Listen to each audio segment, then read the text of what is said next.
kind of fun because this is actually, I've actually interviewed a few women that I would say I know through my little brother, Robbie, but I know them and I've known them for a long time. But you're the first person that I'm interviewing that my brother, who, is 7 years younger than I am, and I love him so much with all my heart, was like, you have to talk to my friend Cammy. She's such a badass.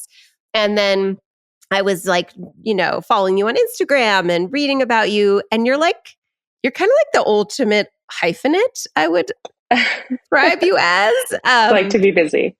Yeah, which is, and Robbie was like, she's just like you. She's like, I have 4 minutes. Let's get a quick coffee, and I think it's awesome. And I don't even know how to describe you because there's so many ways that I know of. So I'm excited for you to tell me. I mean, you graduated with an MBA, you're an entrepreneur, you're a restaurateur, you're a chef, you're this incredible mom to 4 children. Mm-hmm. The 4th was just born how many months ago?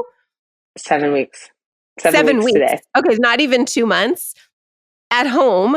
And that in itself could be an hour-long conversation because I have 3 children. I would never have any of them at home because I would be so scared. You're just like kind of Mother Earth in this young, beautiful, early 40-year-old woman. I mean, it's amazing. So I would describe you as like organic. I mean, you're just in like the truest sense of the word, right? And I don't know. That's the it nicest just thing seems like, anyone's ever said to me. well, that's how I see you, even though I've never met you in person, and it feels like that. And I think, it's a testament to how much my brother adores you and talks about you. I mean, he's just such a honest human. And I just think, I don't know, how did you become this way? How were you born and raised? How did you become this multi-hyphenate Mother Earth at such a young age? Oh gosh, big question. I don't know that I know the answer to that. I don't think many of us kind of know or understand totally, how our books are written. But, I've always been very left brain, right brain, that I will say. And I think what's interesting is as I've gotten older and kind of moved through the world, I've embraced it more and also sort of cared less about what anyone thinks. I think when you're younger, it was hard. I mean, I think our world, I always say this, I think our world, for whatever reason, really appreciates and values specialization. And, a lot of my college roommates were doctors. And I was always kind of envious. They had this path, they had this calling, they knew what they were doing when they were younger. And I was like the kid who was this, lived in the studio art, but also was 3 grades ahead in math. And it didn't really make sense. And I'm, I'd say somewhat athletic. I'm not the star of I wasn't the star of my volleyball team, but I worked really hard and, made varsity, but I wasn't the captain. So, but just sort of always wore a lot of different hats. And I love trying new things. I love to be challenged. I'm a total extreme sports enthusiast. And I think that's probably, I think where a lot of it comes from is just being very high octane. I'm a really big fan of the Enneagram, and my number is the enthusiast. And it's just maximize, maximize, maximize for the most amount of fun and joy and growth and all of it. I would say I'm just drinking from a fire hose 24/7. And that's the speed that brings me, a lot of joy. So I don't know. I don't know if it's about being raised a certain way. I think my parents really encouraged us to be generalists. My mom made a really big deal of us doing, everyone had to do something creative. Everyone had to do something scholastic. Everyone had to do something, physical. And it was kind of different for each of us. But, maybe that coupled with,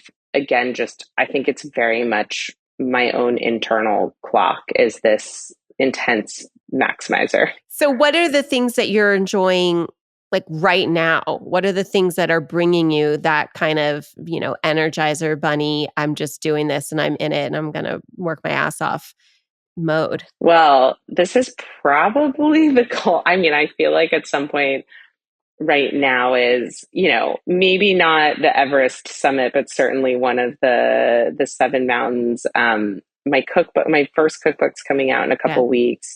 We have our biggest retail launch for the business. We're closing our seed round. My baby is still breastfeeding.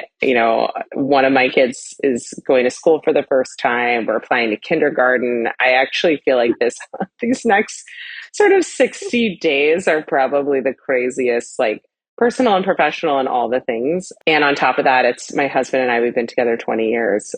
This is our anniversary month. So I don't know. I actually feel like I was just saying this like in December, I'm not going to know what to do with myself because this is sort of my life on steroids right now. I think that some people are wired to do the most and best work when we're doing a lot, like when there's so much going on Yeah. and there's so many deadlines.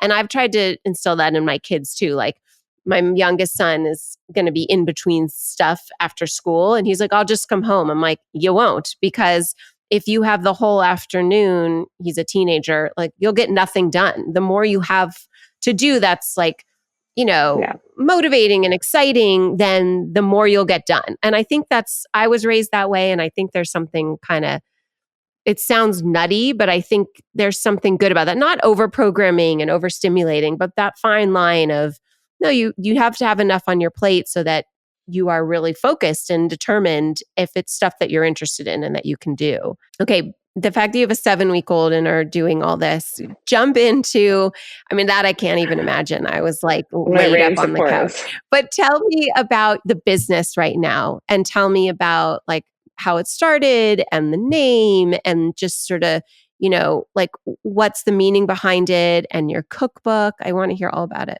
Yeah, so Bourne is the name of my brand, and we started as the first zero waste restaurant in Manhattan. And the goal is always to grow products kind of out of that so that we could live in everyone's home and expand our impact. About 2 years ago, we launched it as a consumer packaged goods brand. And our goal is really to be the go-to, leader brand for regenerative food provisions for the next generation. So think kind of what Patagonia did way back when, really experimenting in new textiles and better ways of producing, clothing through really novel supply chains. We're sort of facing that moment right now in food. And, we really are trying to build the pioneer brand. So we have a carbon neutral supply chain, no plastic, all clean formulation. Everything we do is, very focused on superfoods. And then really the core of our mission relies on building products on the biodiversity of regenerative farms, the only system that can pull down carbon in time to solve the climate crisis. And that really means that we have to have grocery stores that look different than they do today. And we are, amongst the first to really forge through that. So the place we're at right now, we're about to be launching in the Fresh Market, 163 stores in just a matter of weeks. I think we're shipping to their warehouses this week. So it's, bananas. Yeah. And then it aligns to the cookbook. So the cookbook's called My Regenerative Kitchen. And really for me, it's about, I always say like, right, inconvenient truth, if only we listened to Al Gore decades ago. But it felt very out of reach, and a lot of people really weren't aware of how pressing this crisis was. Then you have Dan Barber, who created The Third Plate, which is, one of the foremost academic texts on kind of what regenerative farming is, but also why it's necessary. But it's very academic, and a lot of people have heard of it but haven't read it or didn't finish it. And so I still feel like there's sort of this divide between what the data is showing very clearly, this transition in our entire agricultural infrastructure that's already underway, and sort of consumers like you and me at home who are making, food decisions and cooking at home, but they're not really tied to the solution, even though they care very deeply about the problem. So that's really the goal of the book is how do you explain what's going on in very simple, easy to understand terms? And then also, how do you inspire people to cook differently at home, to shop their groceries differently, and to think about the food that they're putting on their table as really helping support this emerging system. So we're excited. So through recipes and beautiful imagery, I worked with a dear friend, Ben Rosser. The entire book was shot on film, which is highly, highly unusual. And 100 recipes, and also really understanding, right, why it sort of ties everything back to carbon emissions, but in a way that, again, an average home cook can really understand why that impact matters. So you said earlier, grocery stores should look different. So if you were, or maybe you will in the future, I wouldn't be surprised, building a grocery store and that then becomes a chain and takes over the world, how would you structure it visually? How would you see it? I more just mean, you go to a lot of quote unquote healthy grocery stores, right? Mm-hmm. It's really the new standard. And, we've proven that there's scale in healthy eating and healthy grocery Mm-hmm. shopping. But yet you go through a lot of those stores and there's still tons of products with palm oil and canola oil and made of, Right. wrapped in plastic and tons of Right. preservatives. And I more mean that I think if we talk about healthy, we have to first think about the soil, which then renders Mm-hmm. food that's higher in nutrition. Mm-hmm. Really shifting that lens versus, I always say regenerative is going to be the next organic. Right, we did not grow up necessarily with organic food. People didn't really know what that meant. Now it's definitely in the zeitgeist and sort of everyday language. I don't think most people can define it. Like, I think your average American could not tell you what organic actually means, Yeah. but they know Yeah. it's in the Most box would of say more like, good for expensive or me. like, yeah, Well, they know healthier, it's maybe more expensive. good for them. But, right, you could have organic farms that are still monocrop, stripping the soil, destroying yields and not actually servicing anything, right? Mhm. And regenerative is the next step of that. So I think also just walking down a healthy grocery aisle and having there be as many, if not more, regenerative brands as there are organic, since that really is where, our food system needs to be. And how would you describe to someone who has no idea what you're talking about, what regenerative brands look like and feel like? And, how do you know what they are? They don't say it on them. So what it means, I think the hardest part is that it's not right. Organic means no pesticides, chemicals, or preservatives. Which again, I don't think most people could say. Right, because if you go and Regenerative, you buy an organic apple, it doesn't say on it, this is organic because of those reasons. Like exactly, most people just say, oh, it's better for me, it's organic. So I guess the same thing with regenerative. Like, what does it exactly. actually mean? How should someone understand that? So regenerative is essentially building a ecosystem on a farm that has a number of components. So that's part of it. Is regenerative is not one thing, it's not one sentence, Hmm. it's not two words, it's really an ecosystem. I frankly Hmm. think if someone could even just say that, you're sort of already ahead of the game. Organic is a piece. One element is no pesticides, no preservatives, using natural repellents. Second is the use of cover crops so that the land doesn't go fallow. Third is crop rotation and biodiversity, which sort of feeds the other two, right? It's making sure there's something growing on the farm at all times, and also using very strategic co-planting, because a lot of plants help each other, right? They have natural resilience, they have natural Hmm. pollination. It's about getting those right combinations. No till, and in some cases, planned grazing. So, using animals to really help naturally maintain the land, which again feeds into no till.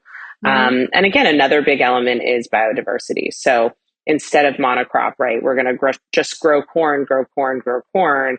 Instead, it's, corn with buckwheat, with, all kinds of nuts and fruits. And you really get this sort of rich, again ecosystem is really the best way to think about it. And even taking a step back from that, the way I always describe it is, right, we live in Los Angeles. You go to San Vicente, you pick up, a piece of the ground by a tree. It's going to be chalky. It's going to be kind of, sandy colored. It's going to be probably usually dry. And, it looks like dirt. Hmm. When you're talking about a regenerative farm, when you put your hand in the earth, it's going to look like that really rich, dark, black, wet. It's going to have a ton of different microorganisms in it. It's not just going to be dirt. It's going to be this like living, it looks living, right? It Hmm. looks alive. It's dark, it's wet, it's all those things that you think of when you plant a garden and you get really great soil. That's what we're looking for. So, on a fundamental basis, I sort of say to people, it's about growing your food in actual soil, not dirt. And that's the Yeah. biggest difference between what the ecosystem can create. To me, I think of, and I'm not a scuba diver, and I don't even really like snorkeling, to be honest with you. But I think of it like like a coral reef. When you go and you under the water and you see these coral reefs that have so many like living things growing Yeah. on them, swimming through them, growing near them, and it's just like this massive world where everything's working together, and it's an ecosystem. I mean, it's the it's the underwater ecosystem where you can't exist without each other. To me, that's how I picture it. Totally. It's, yeah. So again, I mean, a lot of people sort of harp on, oh, well, do people understand? Is it too early? Will regenerative take off? I mean, one, it already is and it has to. Yeah. I think the misunderstanding is the current system doesn't work.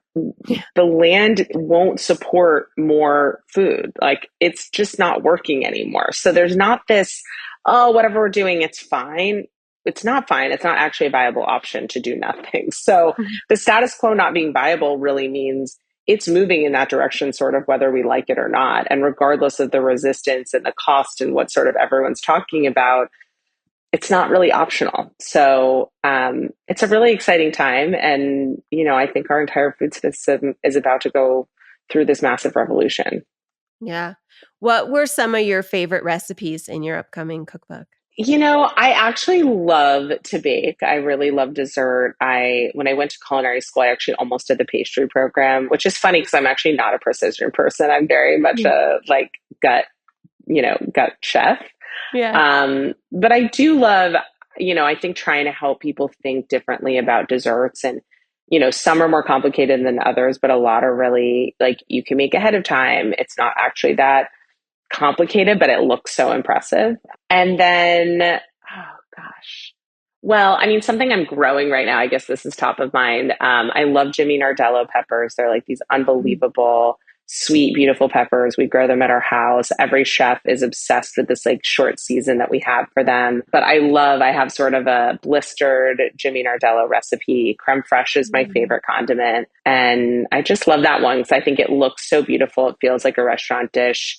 But again, much simpler to enjoy at home. And a lot of the recipes also talk about, right, okay, you don't have Jimmy Nardello's, you can do it with eggplant, you can do it with, a lot of different kinds of vegetables, but also helping people understand like what I feel like chefs are always on the hunt for sort of that new thing, an unusual vegetable, what's someone growing that no one else has. And I think it's trying to inspire a home cook to have that perspective because that's also going to support this whole system, right? If biodiversity is the name of this game, we can't continue to buy at the grocery store, right? Strawberries year round. Strawberries Right. don't grow year round like that. So getting people to sort of open their eyes to finding it fun to, go to the grocery store, go to a farmer's market, grow something at home that they've never heard of, never seen is really very much what the recipes are about.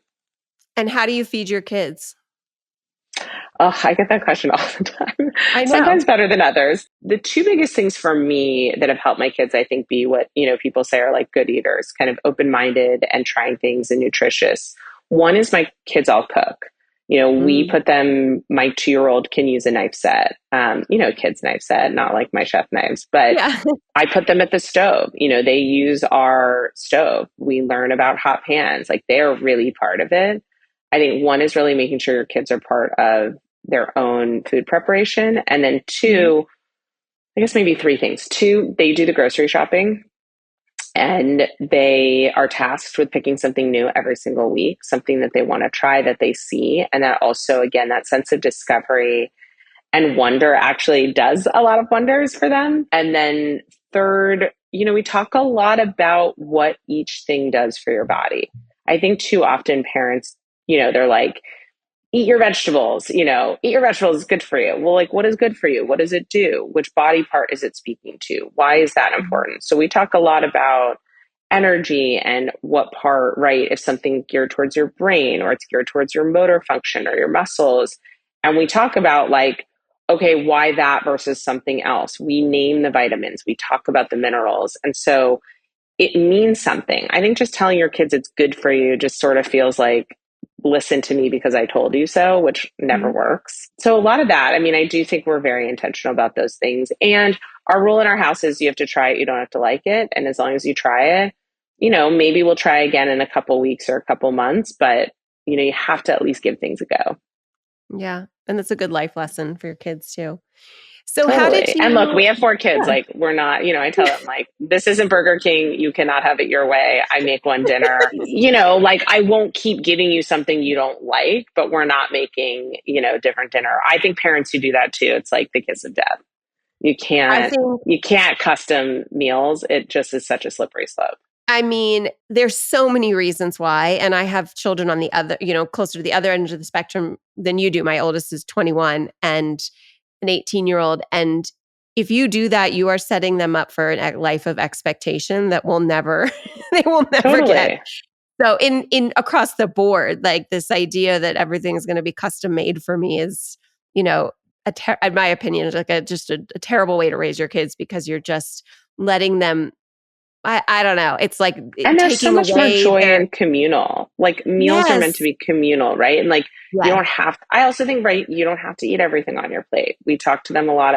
I don't know. I was always raised with the like, Finish your very plate. Yeah, obsessed with food waste. We yeah. upcycle everything, all incorporate what they don't eat in something else the next day, or all have it Hmm. for lunch, or all eat it. But like, Yeah. even that, I think, has a lot of really unintended consequences to Hmm. sort of have your kids feel like their job is to clean the plate. It's like, no, their job is actually to nourish themselves. And Yeah. right, I don't also want it to be like, you have to finish the plate.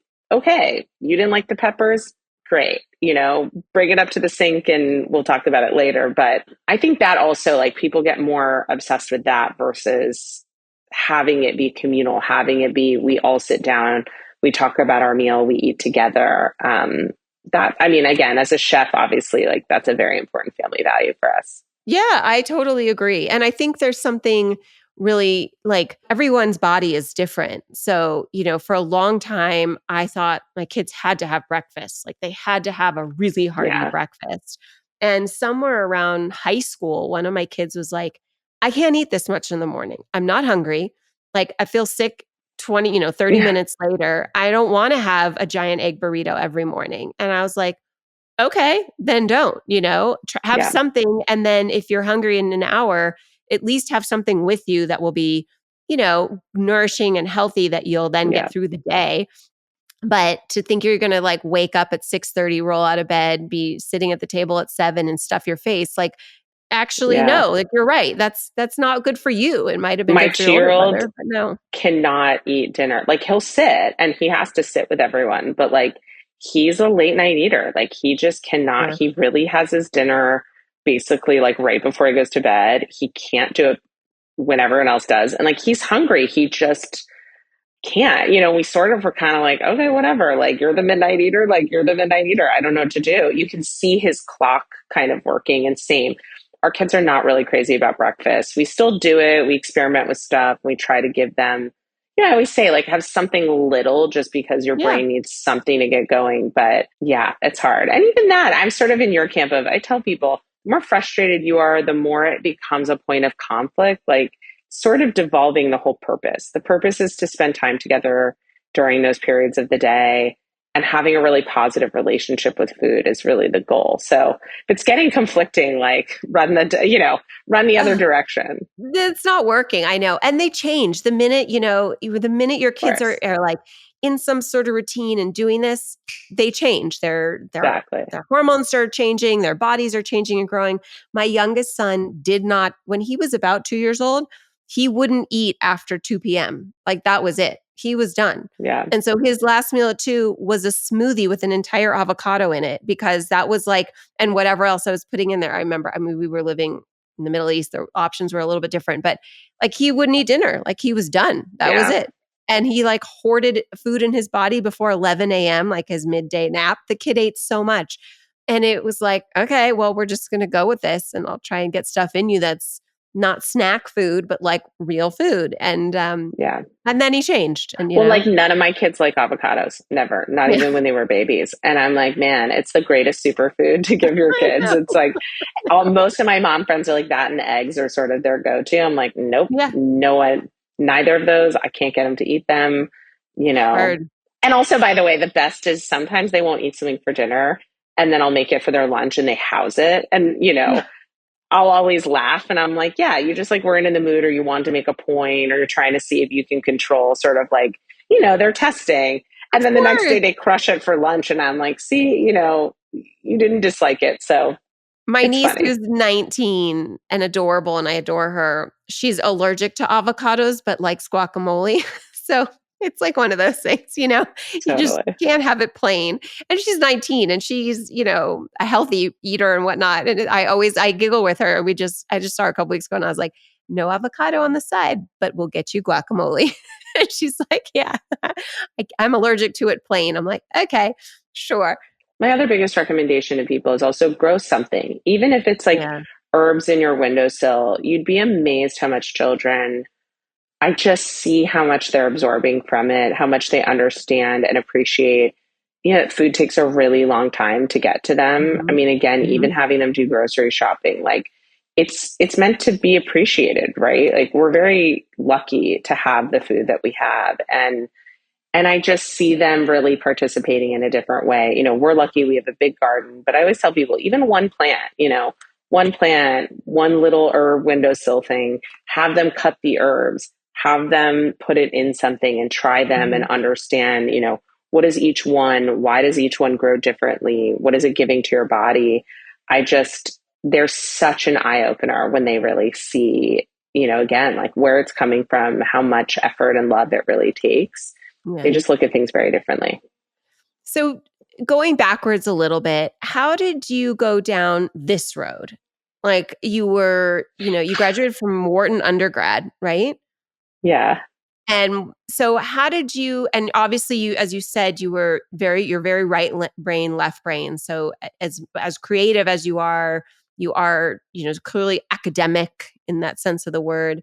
How did you veer into this world of, I don't even know what we call it, like food, Yeah. I mean, nutrition? I always cooked. So even in college, I mean, I was cooking for, massive groups of people. I went to every single restaurant. I met my husband in college, and that was definitely like a shared love language. Like we would Mhm. go, to the crazy hole in the walls that no one else had been to in Philadelphia, the newest restaurant we'd always try. And we were just I was always into food and restaurants, even when I was younger. And it's really not, my family's really not that into it. So I think it's just biological. I just loved Mm. that. And I'm very much like, quality time is definitely my love language. And I think that that was also a way that I showed appreciation for people. I would cook for them.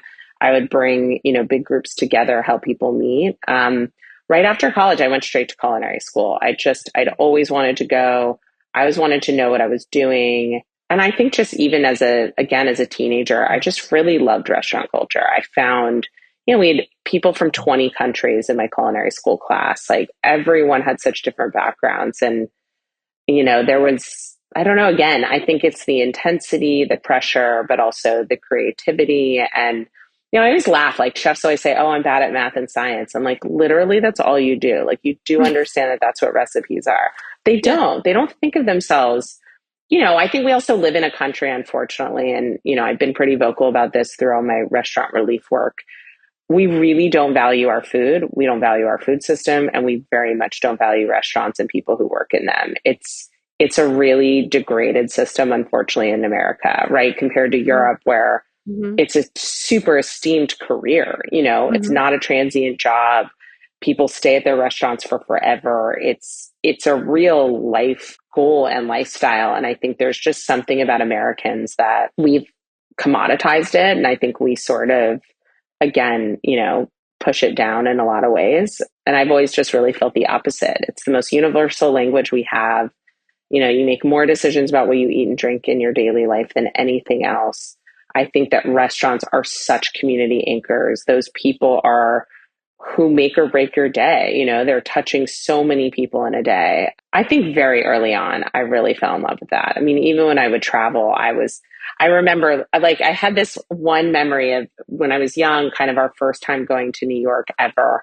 And I would beg my parents, like, I want to go and take the luggage, like through the back of house. I want to see where they store everything. I want to go to the, quote unquote service elevator. Like my family would be like, what? Like, why does she want to do this? And I would insist, and I would talk to everyone who worked there and like understand how it all worked. And I've just always really been like that. I don't know. I think there's something about this industry that I just always felt was very sort of magical and powerful. And I think captures those two sides of my brain. You know, again, even farming, it's such an incredible profession. It's an incredible community. It's so important to our daily lives. I don't know. I just think I've always been fascinated. And then to bring it back around to just and specifically to women, but because that's my area. But, I think there's this, and we're so lucky, right? We've, have lived in this area of the country, of the world that's very health conscious. And we have access that people in other parts of our country in the US don't, and certainly the world. And I think that's one of the, really fun parts of Los Angeles and even West LA, to break it down even further. Just all of these intense push on healthy living and healthy lifestyle. Of course, that means a myriad of things. So you have to figure out what exactly, is actually healthy for you. But I think that this sense of food and nutrients are really, medicine for the soul and medicine for our body, and really can really have such an impact and change the way our body fights disease and our body, we feel. And I think a lot of that got lost for a long time. And there's definitely been a shift towards that understanding what goes, really what goes in makes a real impact on how your body functions. And teaching our younger generation about that is so important. I mean, there's just the low level conversations about what sugar does to your body and what inflammation is. And, Yeah. I know I've tried to talk about it with my kids in ways that I didn't have when I was, when I was their age. So, as teenagers, there's a lot of hormone changes and shifts throughout all of our lives, honestly, till forever. But those like real intense surges and how that then presents itself outwardly. So, your skin and the way you're holding on to different things in your body and your fat levels and all those things. And there's some pieces of it that we can't control, right? But there's a lot that we can through what we put into our body. And you can see it, with your skin and your hair and the thickness of your nails, like all these things that I think is fascinating that I know I didn't grow up with. I didn't grow up with that information. And I think that's, it's so impactful and so important. I don't know. I'm just truly fascinated by that. And this idea of superfood, like I'm older than you, but I certainly never heard the word superfood when I was, a teenager. And I mean, there was, in fact, it was the opposite. It was like, Snackwells. I don't even know if you remember that, but it was, this like cookie that was so good for you because it didn't have sugar or something, but it had like awful, insane amounts of chemicals. And so I don't know, I'm just going on a tangent, but I think that this idea that, food is really the nutrients, bring us nutrients for our soul and our body are really important. And in disease prevention and also in disease fighting. Definitely. I mean, my dad's really dedicated his life to life sciences. And so, in a lot of ways, I did grow up with that. My mom's dad was Mhm. also a doctor, pretty incredible one. And, my dad would take us to all of these symposiums with, luminaries and, the top researchers who are really doing sort of cutting edge innovation in life science and across therapeutics, whether it's neurology, cardiology, oncology. Every single one, the start of the day, they would say, look, by the time it gets to us, even though we are advancing science and we're way ahead of what you're getting in a doctor's office, you're still at preventative. It really Mhm. starts with food. And I mean, Mhm. every single researcher will tell you that it starts with Yeah. food. And yet again, when you compare what our agricultural system is getting from investment, from attention, from government support, it pales in comparison to healthcare, right? We have obviously, I mean, we could go on and on about problems in our healthcare system, but it still is a revered piece of our culture, our society, and Mhm. our economy. And food really isn't. And yet Mhm. it is way more important. And again, that's where it all starts with regenerative agriculture. I mean, it's much higher nutrient density, much better products, the way that food is meant to be grown, and frankly, was grown before the Industrial Revolution. So, much like how medicine has changed, 1,000%, it starts with food. I agree. And to me, it's one of the main pillars. I mean, you couldn't not agree, but it is one of the main pillars of preventive care, which is my area of expertise and what I am most passionate about. And you can't talk about preventive care if you don't talk about Yeah. food, and you don't talk about like not just the food on your table, but as you're saying, like, where did it come from? How was it grown? A holistic nutritionist who I love, adore, and I think she's brilliant. Her first thing she'll talk to you about if you see her as a patient, or at least in my experience she has with me, and my kids have talked to her and seen her too, is being dehydrated. And she says it's because our soil isn't, the way the food we're eating and the soil that we're using doesn't give us the nutrients that keep us hydrated. So like first and foremost, we're all dehydrated. And I remember when she first told me that, I was like, I'm not dehydrated. And then I really got into it. And just that tiny piece of, the lack of nutrients that are in our soil now, as opposed to, like you said, pre-industrial revolution is pretty amazing. But good for you for being a change maker at the truest sense of the word, and bringing incredible attention to this new area that we all need to be focused on, even for so many different reasons. You could be focused on it because of your love for the planet Earth. You can be focused on regenerative because you're, care about your own self, or just because you care about human beings and all sorts of other issues. I think is really fabulous. And I am most excited about your cookbook because I think, one, I love to cook, and two, like you said earlier, like we spend a lot of time thinking about what we're going to eat and drink. And as my position in my family is, I feed my family, and that is too as well my love language. But also, like by Thursday, Friday, I'm like, I don't know what I want to make anymore. I'm out of ideas. So having a new cookbook in my life, my repertoire, will be helpful for that. But also, it's such a tangible way of understanding what you're doing, and of putting it all together and then eating it, tasting it, smelling it, feeling it, to me is like such a gift, right? You like really see, pardon the pun, but the fruits of your labor, and understand why you're doing it. So I think it's pretty awesome. Well, I'm excited and hope everyone hope everyone enjoys it as much as I did creating it. It's nerve-wracking. It's hard to do something for the first time. Yeah, but I mean, you don't seem like a kind of person who shies away from that nerves. Definitely. It's my fuel for sure. Yeah. I mean, I loved your initial analogy that you what did you say? You drink from the fire hose? Like it's so awesome. I think there's not, most people don't. And so if you know that about yourself and you allow yourself to live that way and to be productive with that kind of energy, I mean, man, it's pretty cool. And it's also gives all the rest of us who aren't experts in your area to learn and to grow and to become, better humans by you sharing your knowledge. So, I mean, I'm grateful. Well, like I said, October 10th, that's when it's publishing. It's out for pre-order, and we're very excited. Only a couple weeks away. Well, congratulations. And thank you for talking and chatting with me. This was so nice. Thank you for having me on. It's my pleasure. Honored. I really want to meet you in person. But it's great. And I've heard so much about you for so long that it's just been really nice. I probably did meet you in person, by the way, when you were in college. Robbie's the best. Yeah, he is. But thank you, Cami. And I wish you the best of luck. And kiss those babies. Oh my God, so cute. You'll have to come over to the Crazy Wild Farm when you're here. I will. I definitely will. I will. Thank you so much.